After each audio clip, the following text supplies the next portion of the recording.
Good evening, everybody in the old gold racing ecosystem, sphere, and the rest of it. I'd like to welcome, firstly, the panel. So I don't know where everyone sits in this whole screen, but I'm Ed. I'm Chief Executive of Old Gold Racing. We've got Daryl Jacob there. Daryl, thank you very much for joining us. Ruby No Walsh, problem. if you're me, is just there. Ruby, thank you very much for joining us. Mick Very welcome. Fitzgerald is just over there. Mick, thank you very much. And Lee Mottershead is just there. And everyone's going to be corralled from her bed by Francesca Cumani. Half of us are in hotel rooms, which is weird. Not the same one, I'd like to say. Don't want any scandals on Daily Mail. We are. I've introduced you to the panel, and I'd just like to give a big shout out. So what generally happens is, if you haven't been to one of these things before, I sort of bookend it that I appear. I say these things. I particularly thank JM Finn and Simon Tufnell and his gang for sponsoring this and all their clients for joining us. And then I sort of hand over by saying, have a great Aintree, everybody. I will be back pretty pronto at about 8:20, 8:25. We will take any questions and ask them at the end. But I'm staying in a pub tonight near Thirsk because Fitz perfectly rang spectacularly well to come forth and keep me in the money. And so I'm in a pub. It's rather nice. But they stopped serving at 8:30. So I'm not going hungry. And I know that Lee's probably in the same room in the same position in the Days Inn in Blackburn or something, and Cheska's slumming it in Soho House. So I in London, but I will hand over to the professionals. I can't wait to hear. I've got a piece of paper here. I've got bunches of people who want all these tips for later. So thank you very much, all of you. And Cheska, I'll see you in 50 minutes or so. Okay, thank you, Ed. Yes, I am in London, and the good news is I was upgraded. They said, we've upgraded you to a small room. I said, oh, great. From what? Apparently there's a tiny room as well. And then there's a tiny +1. And then there's a small room. Welcome to London. Anyway, here I am in my bed because I don't have a desk. So it's pretty comfortable and it's nice and warm. I've really cranked up the heating. It's lovely. Thank you to everyone for joining us. Thank you, Ed, for your introduction. Thank you, Lee, Daryl, Ruby, and Mick. And Lee, we're an esteemed company, aren't we? With 3 former Grand National winners, 4 winners between them. I can't wait to hear everybody's stories, their highlights, etc., from the Grand Nationals in the past. But going into this year's race, what's the vibe? What's the feeling? I'll start with you.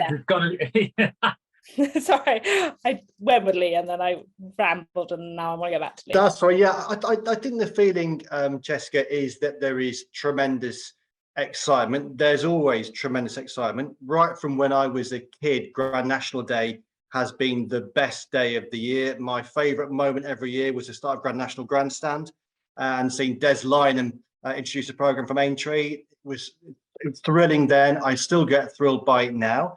I think as we've moved through the years, there is an element, sadly these days, of sweaty palms when you watch the Grand National, but that's primarily because we all love the Grand National so much and we want it to be in great health. And I think that's the big hope this year. We've got a different sort of Grand National this year in many ways, with a reduced field size down to 34, changes to the course with the first fence being brought forward. And we've also got the likelihood of extremely testing ground on Saturday. And the boys will be able to explain far more than I could how that will impact the race and how the race is ridden. So a different sort of Grand National this year, but the excitement is as great as ever. So you used to watch it as a kid, so did I. Ruby Walsh was practically still a kid when he won his first Grand National at the age of 20 on his father's horse Papillon. Memories of that day, Ruby? Memories of all meeting Francesca. It was the only ride I had at the meeting. I think I was due to ride one on the Friday, but someone jocked me off it when there was an on-runner, one of Robert Ogden's. So I duly left the race course on Friday, having not had a ride, and headed back to my hotel. But memories of it, yeah, look, he was a big prize runner, Francesca, and I was delighted to be in Aintree, delighted to have a ride in the race, and it all just went. I couldn't believe it happened, to tell you the truth. When I was growing up, Lee is talking about Grandstand coming on there. My memories of Grandstand coming on and English horse after English horse winning the English Grand National. I don't remember Lascargo in 77. So for the time I was born till Bobby Joe won in 99, there was no Irish winner. It was just English horses. So to think you could get a ride in the Grand National was an achievement. there's no way you thought you could win it. But it did happen to me, and it was just a day. It wasn't a day. I'd love that Saturday, Sunday, and Monday. If I could have 3 days of my life back, I'd take those 3. Golly, how times have changed. Mick, probably one of the highlights of your career, winning the Grand National, but It cost the him a same race. marriage. In the same, well, and the same race 12 years later was the end of your career.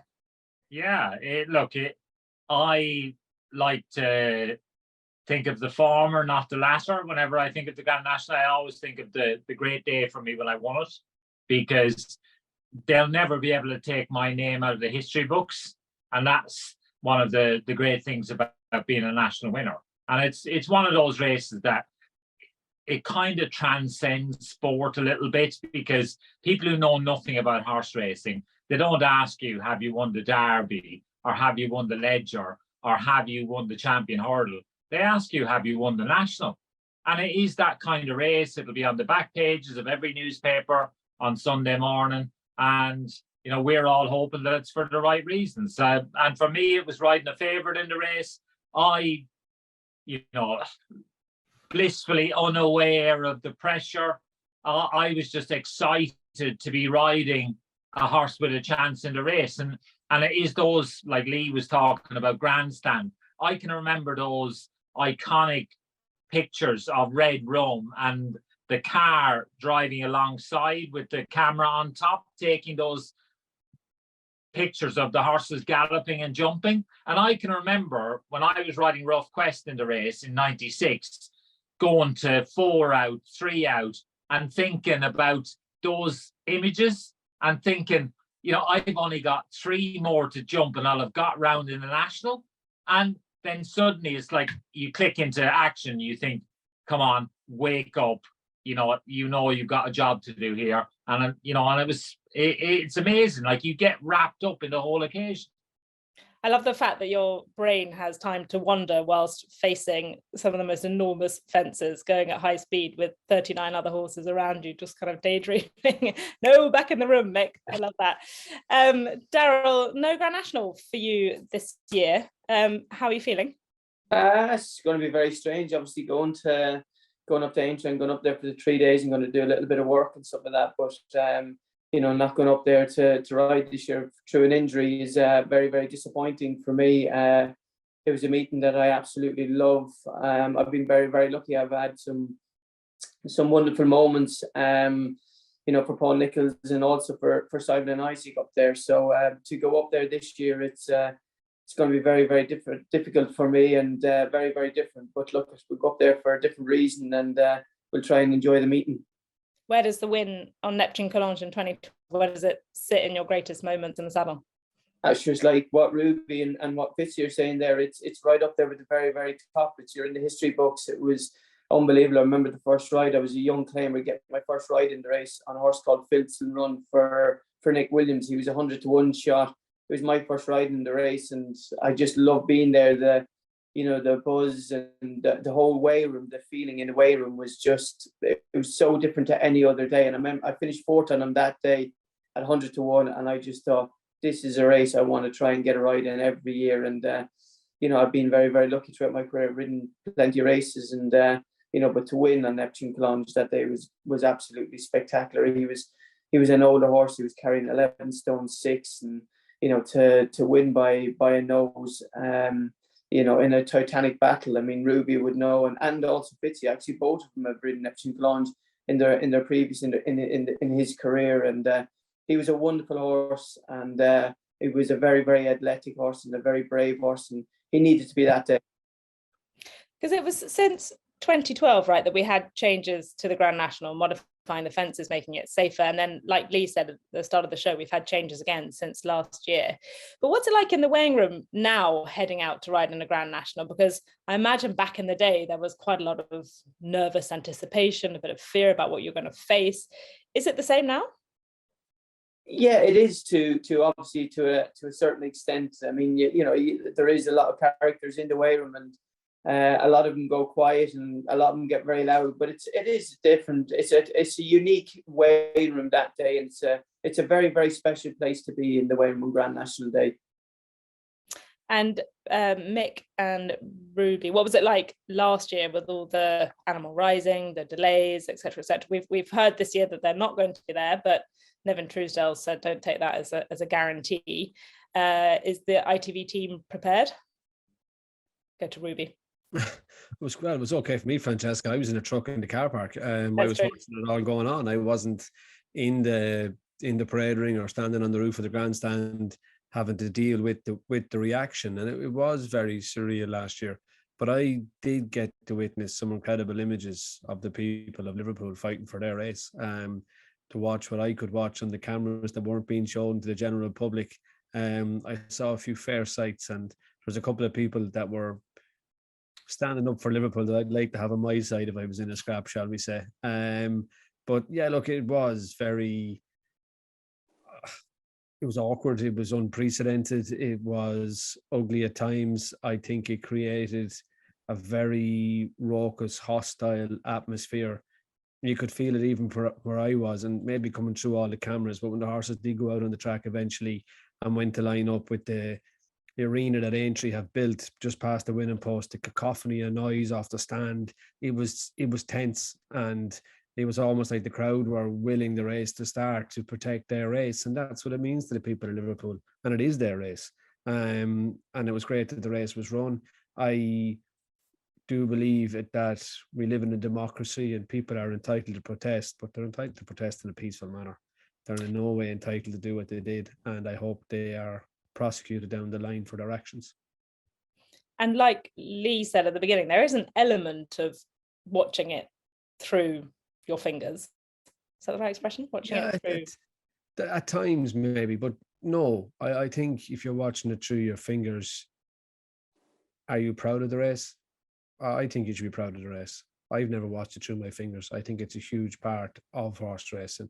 I was privileged to take part in it. I am lucky to still be able to commentate on it. And I don't think we should be looking at it through our fingers. I think if you're willing to look at it, look at it. And will the changes make, what difference do you think the changes I think they will year? make changes, Francesca, and they're probably easier to explain with graphics, but I think they will. 6 runners will make a big difference. The shape of the race has changed completely. The whole of the track is not used at Aintree anymore. And since that changed before 2012, that changed when the bypassing came in and the fences got slightly narrow. That automatically created an optical illusion that pushed horses to the left. And from the difference in 2005 to say 2012 was incredible of how much of the track was being used. And since 2012 to 2023, only 1/3 of the track is now used. Therefore, when you did look at it, 40 was probably too many, or it was too many, because you were only using 1/3 of the track. There was no risk to go the inside. Jockeys realised that, so everyone started riding it a more conventional race, and you had 40 runners condensed on one part of the field. I do think the standing start will be a huge help. When you watch back last year's start, the jockeys were doing a half speed by the time they got past the starter. The walk and start, and they broke into a canter 30 yards before the starter. They were flying by the time they went through the start. Those on the outside rushed down the outside and were actually a length or two in front before they crossed the Manning Road. And some high profile names were out there. Some big name riders went headless to the first fence last year. So I do think they will need a standing start to put some manners on them, and that'll create a better spread across the track, that the guys on the outside aren't racing the guys on the inside, because everybody will start from a standing start. I think they'll be two huge additions, but I think Aintree have to stand up now. They've made the changes. You can't react off one running. They have to see if these changes work and give them 5 years to see if they work. Allow them to bed in, allow the time to prove that the changes have worked, and reacting next Saturday with whatever happens is knee-jerk. So I hope they're brave enough to give it 5 years. 2 questions for you, Daryl. How difficult is it to get horses to start from a standing start in a race like that with so much pressure? And also, how do you decide where you line up relative to the inside of the track? Well, obviously, some horses you've got to ride your horse according to, and some horses do like space, and some horses don't mind it. Some horses are like very much terrier, like they don't mind the hustle and the bustle down the inside, and they'll see every blade of grass, and they're very, very adaptable down there. But it's going to be very, very interesting, because Ruby and Fitzy, they'll tell you as well, when you're at a standing start and the tape comes up, some horses are very, very naturally, they're very, very quick getting away from a standing start. And other horses, when they see the tape going up, they jib a little bit. So they lose that extra yard or whatever it is. And then the horses, if they're faster behind them, they'll get into their pocket and then they'll end up being slow away. So I'm I think it's a good thing, but I'm very, very interested to see how it works. And I do think you're going to have some unlucky stories as in the start of the race. I know you can't win a race at the start, but you can, it's a lot of momentum can be built up at the start. And I'm going to be very, very interested to see how the start actually does work, because I do believe some horses will shy away from it and they will lose that little bit of ground at the start. I don't know whatever Ruby and Fitzy might think about that. I think they will. I think that's a good thing. That's the whole idea, that some miss the break, some get away. It's to create spread, it's to create space. It's what used to happen when the Grand National was a standing start. It's been re-brought in. Didn't we have problems when it was a standing start? That was the old fly-up tape, Francesca, that went straight up over your head. It's now a fly-away tape, which goes across in front. And when you look back at it, was a standing start with the fly-up tape and the horse was standing with their heads over it. That was crazy. But it's a fly-across tape now, not a fly-up tape. And that is the idea of it. Sounds like an Irish invention. Sorry. No, the fly-up one actually was an English one. They were starting gates. We only ever had fly-away starts in Ireland. We were never that sophisticated, or maybe we were never that silly. I'm not really sure which one. One of the two. Mick, with only the 34 runners this year, down from 40, is there anyone that's looking like missing out that we really want in the field? Well, look, I think there was a bit of a concern. I think that Kitty's Light might miss out, but that looks like it's not going to be the case now. You're always going to get somebody who feels that they missed their opportunity. And look, there's always going to be the odd horse who are down the bottom. Gordon Elliott's already got, I think he's got 9 that are guaranteed to get in. He's obviously got a couple that are outside the mark at the moment that he's hoping might get in. Farouk Dalend looks like it might miss out. But that's the nature of the beast. There is only 34, and when the handicapper sets the weights at the time of the year that he does, I think this, whatever happens, it's going to change probably how people play their hand, because it used to be that nobody ever played their hand until after the weights were published. I think now with only 34 lining up, it could change that a little bit, and people might actually show their hand a little bit more. So I don't think that it's a bad thing. I think the interesting thing, though, is what happened with last year with the protests and everything. And because of all that, and because of the speed they went down over the first, they were all gathered on the inside. It wouldn't have mattered last year if there was only 34 runners. There would still have been almost like that beehive, bees round honey, because that seemed to be a concentration of too many horses in a small area down the inside. Because of what happened and the build-up and because of the delay, it just meant that the jockeys were revved, the horses were revved, and you could feel the atmosphere. And it was almost like when that tape went up, they were flying.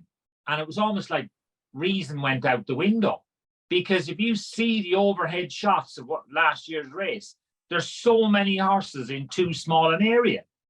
Half the track wasn't even being used.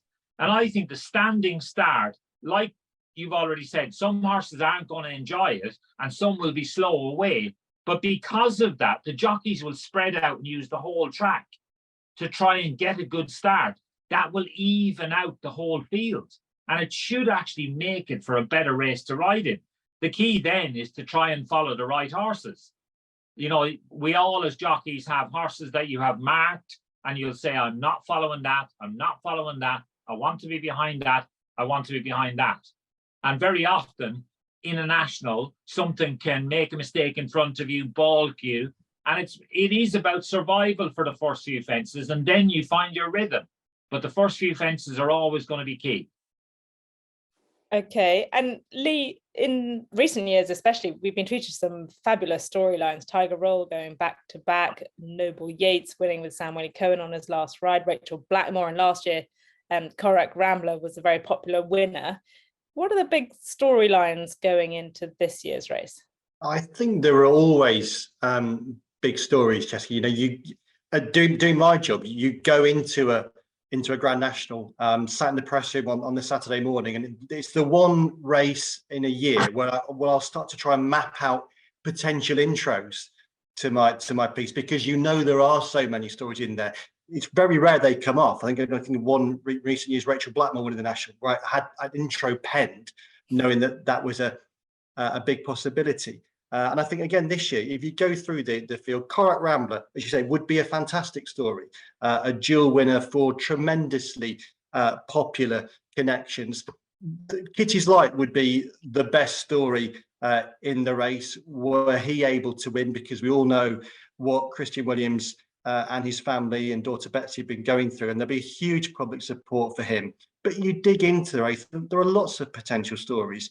Chambard for Lucy Turner, the amateur. David Maxwell has gone and bought himself a ride in the last few days. Ain't that a shame? And then you have the subplot as well, potentially, of Willie Mullins, the dominant trainer in the sport by a country mile, has the potential to win the British Trainers Championship. If he wins the Grand National, that gives him a massive say in that. If Dan Skelton wins the Grand National, he has a massive chance of winning the Trainers Championship. But that's just a handful of potential stories. You could always guarantee that the Grand National winner will have a great story.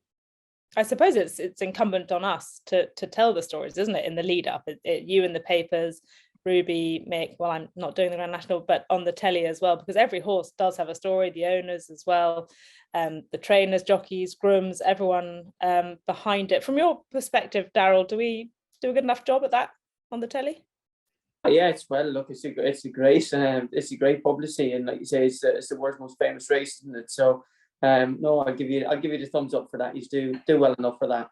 Okay, great. Right, well, we should probably, what time are we? We're nearly 8 o'clock. I'm conscious of Ed's dinner going cold. He's probably gone off to get another Guinness from the bar. We should probably get stuck into this year's race in terms of chances. Now, the ground, I did just watch the weather forecast, and we've had a lot of rain, more coming, patches of sun, right? But it's likely we're starting on a heavy track. Is that correct, Mick? Please. Or Ruby, whoever wants to do. It's heavy soft in places today. They've changed the ground. I'm in the northwest at the minute, not quite in Liverpool, but all this area's had a huge amount of rain. They've had over 9 mils so far today. Heavy soft in places. The area from beaches beyond, sort of through back towards the road crossing, is heavy now. There's more rain forecast tomorrow, between 4 and 6 mils. Then gets a bit better. But Soleil Kavama, the clerk of the course, is pretty adamant it's going to be hard work. She does say it can dry quite quickly if they get a patch of no rain, but whether they'll get that proper drying weather is debatable. It's not going to be a quick Grand National. You're never going to get a quick Grand National again, but it's going to be hard work, I'd have thought. Yeah, because I feel like in recent years it's become a bit more about a speed and stamina test. Am I right, Ruby? And this year, is it going to be different because it's on such heavy ground? I wouldn't say so much speed, Francesca, but definitely stamina, pace to be able to hold a decent position. But there's no turn of foot required. It's just it has, since the changes have come in, become a huge test of stamina and test of fitness. And you have to have a really, really fit horse. It definitely cost Rathfinden. When I rode him, he'd only had one run in that season, and he was too fresh. He wasn't hard fit enough for the slog. It's like trying to run a marathon, having only done a fraction of the training. If you haven't got the miles in the tank, it pays off it pays in the end. And the Grand National has become that sort of race. And Liverpool is, I'd hate to be farming it. It's quite black, deep soil. And it gets really deep really quickly. And Suleika's right, it does dry, but it'll get really gluey if it starts to dry. And even if we had a dry Thursday and a dry Friday, you'd nearly be hoping it would rain on Saturday to loosen it up, because if it starts to dry, it'll get even harder work, I would think. Mick, would you agree?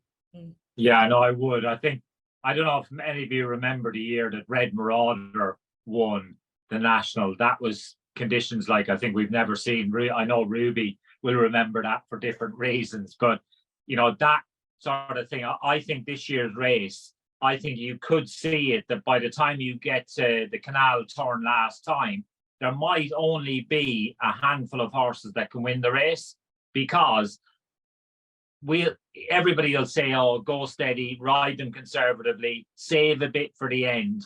But we all know that's not going to happen. It'll still be run at a frenetic pace, and it will turn into a slog. And don't the history books say that when conditions are like this, you want a horse with not so much weight on its back?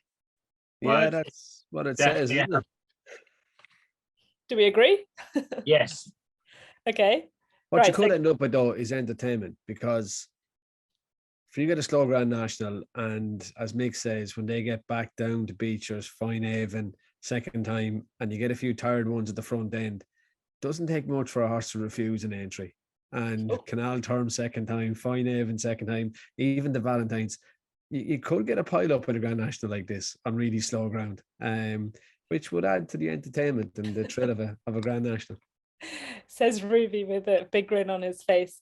What about the good old days where you could, if you fell off, you could remount, and there were people kind of chasing their horses down all over the place? Is it a shame we don't still have that? Yes. Well, in many ways, I'll never forget the image of Carl Llewellyn running down the track trying to catch Bo the year of I think that was Red Marauder's year. It was, yeah. And he was sprinting and he couldn't catch him because he knew that if he got on board, there was such good prize money for third and fourth that he wanted a slice of it. I was running back up the track, and we were watching it on one of the big screens, myself and AP. So we ran back up to catch Papillon and Blowing Wind. So I grabbed Papillon, and AP had to turn around 2 or 3 loose ones till he read the number cloth to know which one was Blowing Wind before he got back up on it. I think the story goes as well, doesn't it? In 1985, Tim Forster's parting words to Hugh Davis in the paddock before he rode Last Suspect were keep remounting. Keep remounting. Wow. And the reason for not being able to do that? Welfare, yeah. Yeah. Jockey's not being a good enough judge of whether a horse is fit to resume. Okay. You might have something to do with me, Francesca, but we'll move on. Oh, really? Well, go on. Tell us. The guy might got back on Kato Star one time when I shouldn't have. Oh, yeah. And? He didn't run for 12 months. All right. Oh, well, thanks, Ruby. Daryl, he did nearly win. Like, he did. Okay. Daryl, if you were riding in this year's race, who would you want to be riding? Obviously, Cork Rambler's the obvious one, isn't he? Doing it last year, but I actually really like Gavin Crummel's horse, Vanillier. I know he was probably a little bit far back. He was a bit sticky midway through the race, but he came home really well there. And I watched the race again, and the last 7 or 8 fences that he actually jumped, or the best that he jumped going around there, and he came home really, really well. He's a real dour stayer, and I think the conditions of this race are going to really, really suit him. He's got a really nice weight.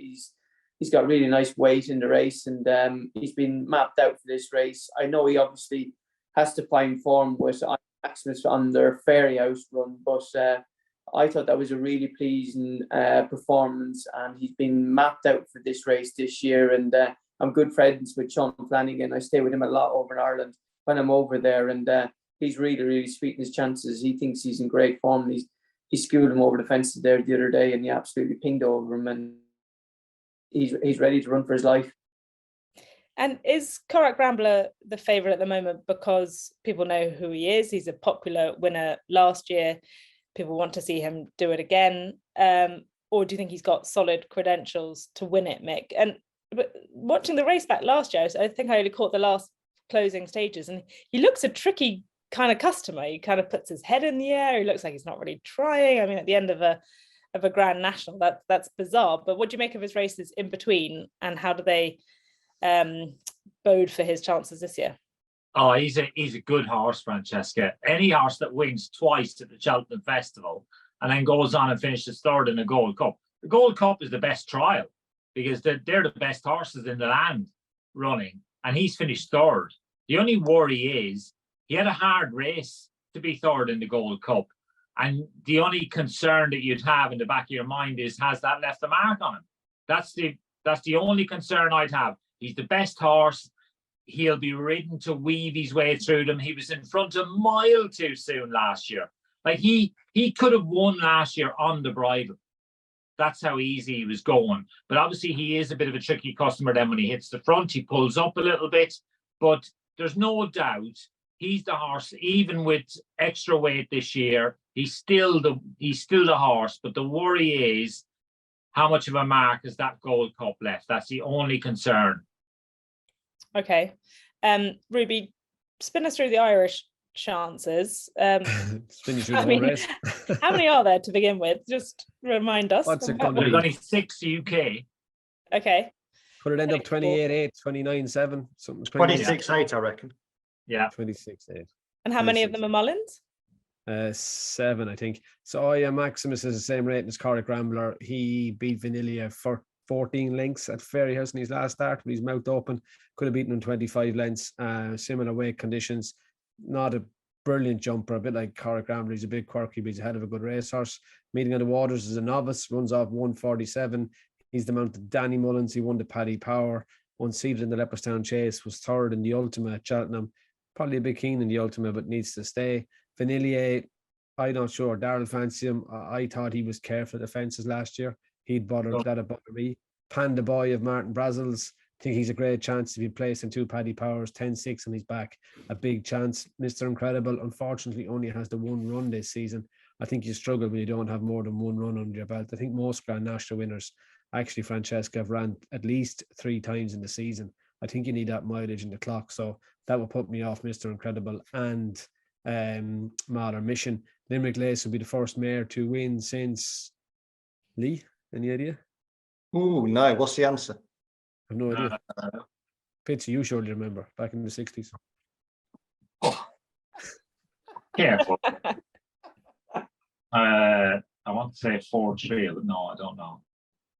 I haven't a clue either, but she'd have to be look, she's a good mare, good run in the Tri-Town, but has her chance. Mark Walsh is going to ride her. Vanilla Indo, he could run well, but he's not getting any younger. Noble Yates could plug on to be placed again. I think that's about as close as he would get. Chemical Energy hasn't the runs for my money. I think Delta Work is overpriced at 25s. He was third 2 years ago, unseated last year. He loved the ground and he stays forever.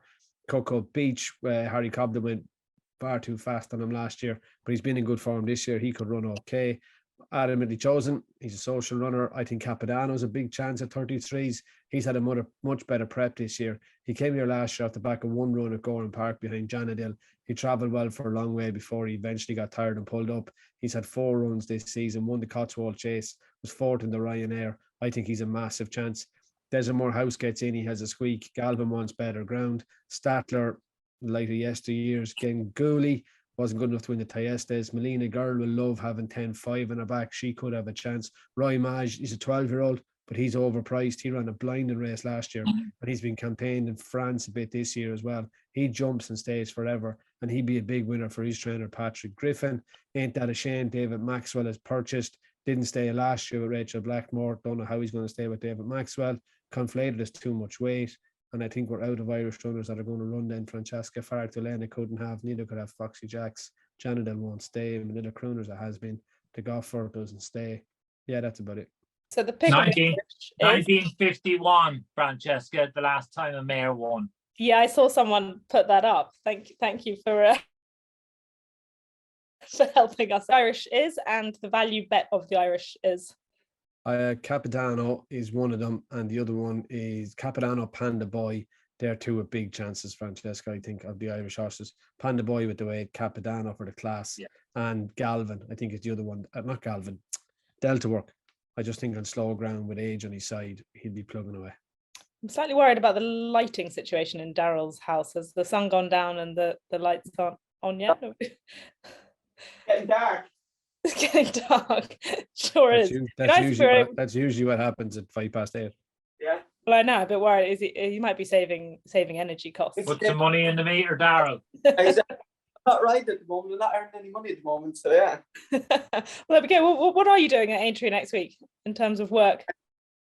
I do a little bit for the Jockey Club and do a bit for Racing TV. So yeah, looking forward to that. And obviously Simon and Isaac have got quite a few runners up there. So I'll go up and see Simon and Isaac as well. So Okay. Francesca, I think Yeah. Daryl's been busy sewing buttons on his jumper. I know. Can you stand up for us? I'm curious. Did the buttons go all the way down, or what's this little detail? No. Yeah, that's just summer jumper. Summer jumper. Wait, do they do anything, or are they just decorative? Just decoration. Ruby's face. How long did you think about your outfit for our Zoom evening? Not very long, put it that way. Lee, you're a betting man, aren't you? Have you had any bets already? I like a little investment now and again. Yeah. The one I'm keenest on, well, there were two I were keen on. I backed two horses the day the weights came out. One was Kitty's Light, but that was largely based on the hope that we wouldn't get the sort of ground that we've got. I still think he's got a chance. His spring form is astonishing. Fantastic last season in the Scottish National and the Bet365 Gold Cup. I thought he ran an encouraging race in the Ultima at Cheltenham, but the ground is a concern. And you half think that if they knew that the ground at Ayr next week was going to be good or good to soft, would they even think about postponing the race until next week and aborting Aintree? But if the ground does drop slightly, or if he handles the ground better than thinking, well, I think he has a big chance. But my main hope is Meeting of the Waters.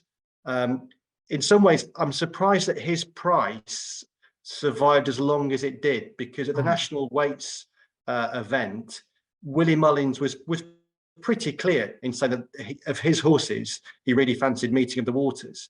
And yet it's taken a while for the price to come down. He ran a perfectly pleasing race in the Ultima. He was a bit keen, which obviously you wouldn't want to be on Saturday. Some of his jumping was a bit iffy, but you know, we know the entry fences have changed. If he takes to it, I think he would have a big chance, because he has potential upside at the distance, and he's also one of few horses in the race who this time next year could be considerably higher in the handicap than he is now. Paul Burns got a great record selling horses to JP McManus, and I'm sure Paul will be as delighted as JP if Meeting of the Waters wins a race. And at bigger prices, and it's a really big price, Chambard won the Beecher Chase under Lucy Turner on similar ground. He's not been great since then. I don't think he was disastrous in the Ultima last time at Cheltenham, but he would love the conditions.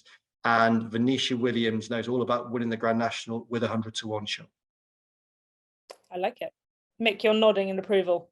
I am. I actually think that, you know, course form can still count for plenty, horses that have been around there. But as well, the ground conditions, I think, taking chances on horses who are unproven stamina-wise will be a risky business this year.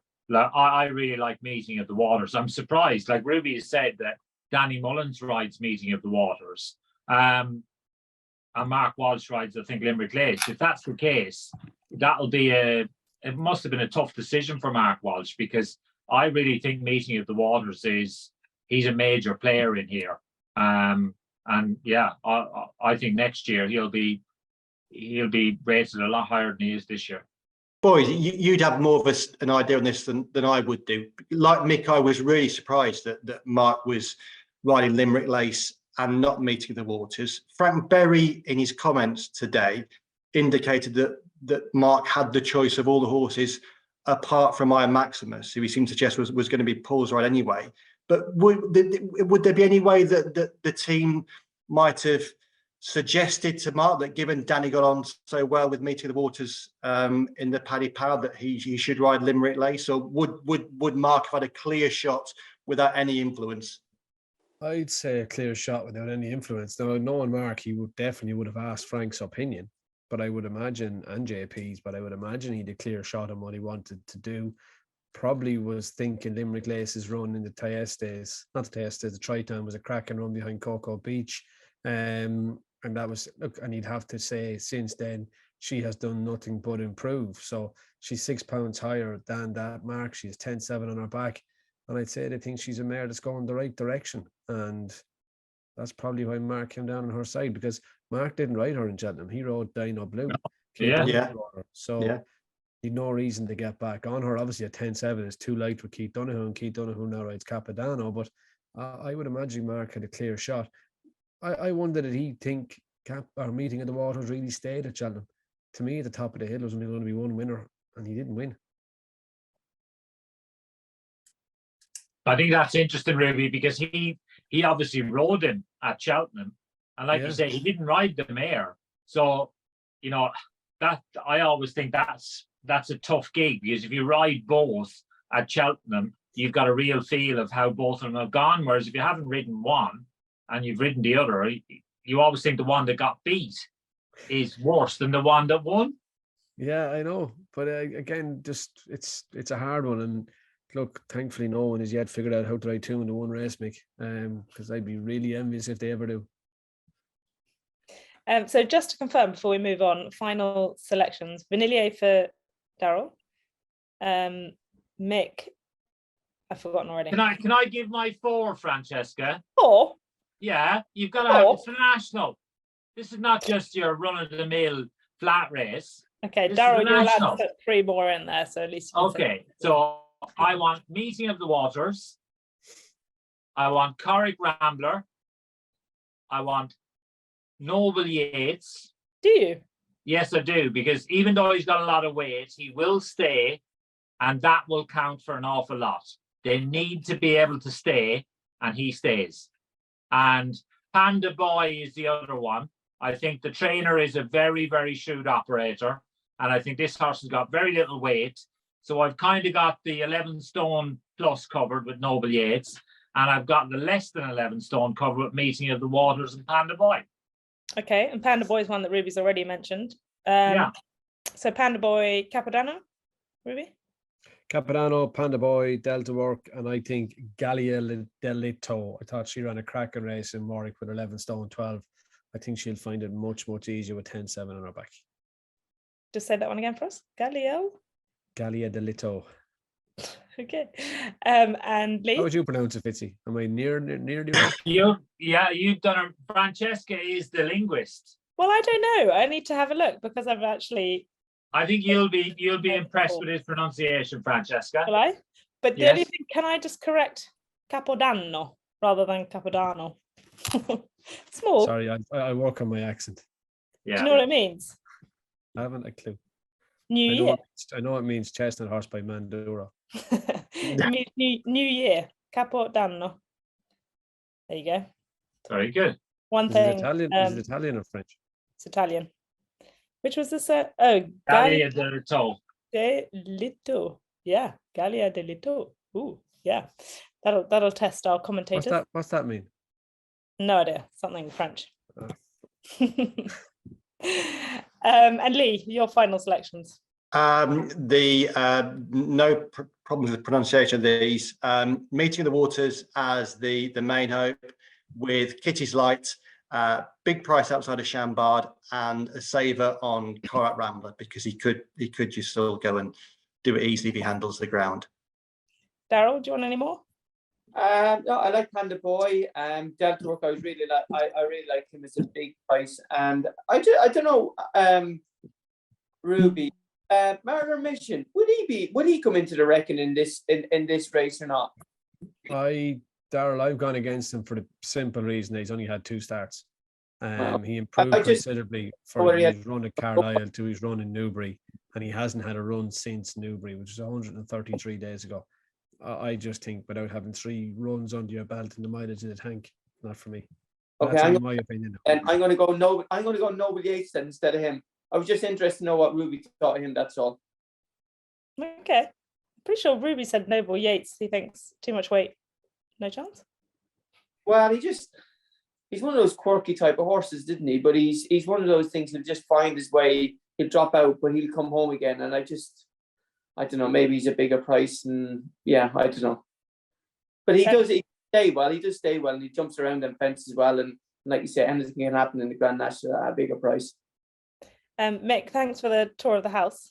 Where are you off to? Sorry, my children, they're stuck at the gate, and I had to let them in. Okay. Be like, no, I'll come and get you at 8:30. Teach you not to get stuck. So who's done well? Actually, can we bring Ed back in if he's there, because we need to know Apple Away. Which race is she going for, Ed? Has it been finally decided? No, Oh no. Okay. we don't know. We've got three choices. The third kind of ignore, which is the listed mare's chase at Perth in 2 or 3 weeks' time. But she's also got entries in the Liverpool hurdle, which is a 3 mile and a bit, the race before the Grand National, and we've also got an entry in the handicap hurdle, which is the 120 on Saturday. I do everything I can to not influence any of these things, so that when something doesn't go entirely to plan and we don't ring the Derby and the Grand National on the same day, I don't get absolutely demolished on social media. So I don't know. So the question that I was going to ask the panel, if they're kind of aware, is, given we might go hurdling on Grand National Day, would you go for the £7 allowance with a mare? Is it £7 or £7? And go for and sort of go for the Liverpool hurdle, or would you go for the perhaps more winnable race but with more runners in it, which is the handicap hurdle?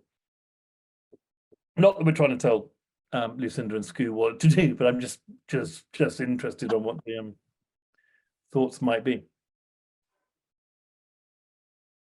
I'd bring her to Punchestown for the mare's chase there. Oh, see, I love that. Perfect. I don't think they're watching. Ed, is the view? I've heard Lucinda saying, it might have been on 5 Live on Sunday, that just not convinced that she is loving life over fences. Is that sort of in the back of your mind? I don't think she quite said that, but I think she said that they would like to have. I mean, she obviously. I mean, this year she hasn't done what she hasn't continued on the trajectory that she was on, and I think part of the reason for that is just the weather, just the pattern of races that we ended up running in just didn't remotely go to plan.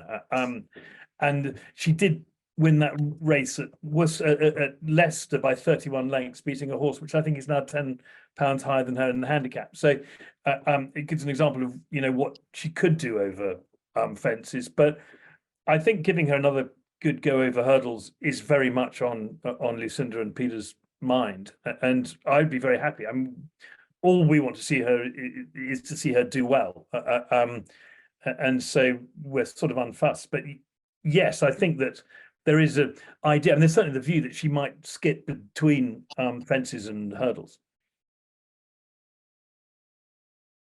Anyway, no one's going to make that decision. I do have some other questions for people. So the first one actually came from Simon Tufnell, our sponsor, and he would like to see if the panel think a win and in sort of policy would be introduced to those that have won let's say the Beecher or the Welsh National, Scottish National, because obviously it's quite tight to get into the national now. What about a win and in policy? How does that kind of work? What do people think about that? I think a win and in, I wouldn't be against it, but I think there has to be you would have to have a qualifying rating, because you can't have a horse winning who would in many ways be £20 below the last horse to get in. I think that would be slightly unfair, but I think I wouldn't be against it, not for a race over the national fences, especially, something that wins the Beecher chase. I think that should be an automatic qualifier almost if you were over a certain rating. Do they not tend to get in anyway? No, they don't. No. Okay. Well, you look at Katie's Light won last year, Scottish National and Bet365, and it's one outside, potentially one outside the ballot this year. That does strike you as wrong. That you could win both of those races and not make the lineup in the Grand National. It's kind of bizarre. I would be for a couple of different changes. I think we have to try and make the Grand National the most competitive race it can possibly be next Saturday, and not just a race containing the top rated horses. I would make several changes actually. What are those changes? Which I won't bore you with. Okay.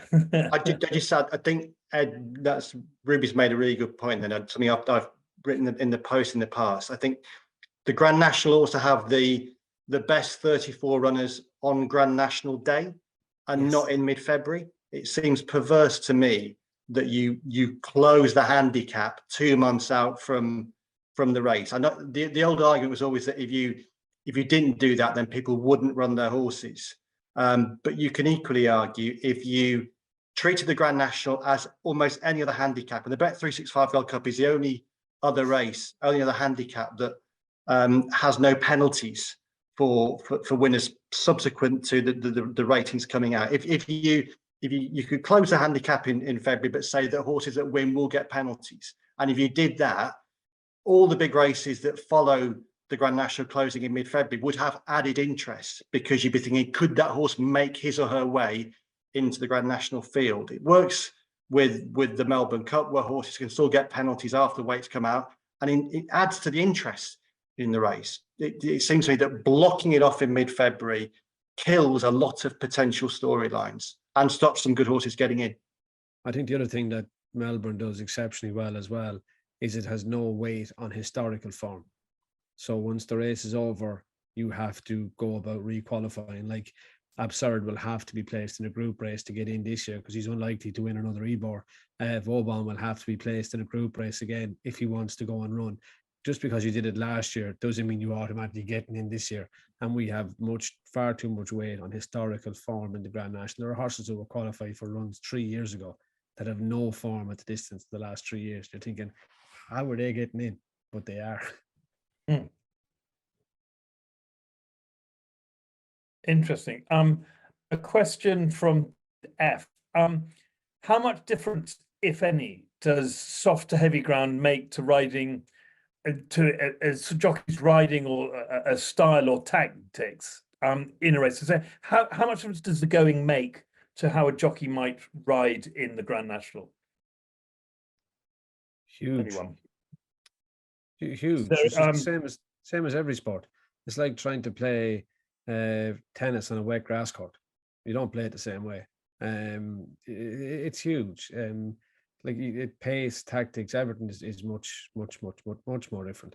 And Aintree is a hard track to ride when it's soft.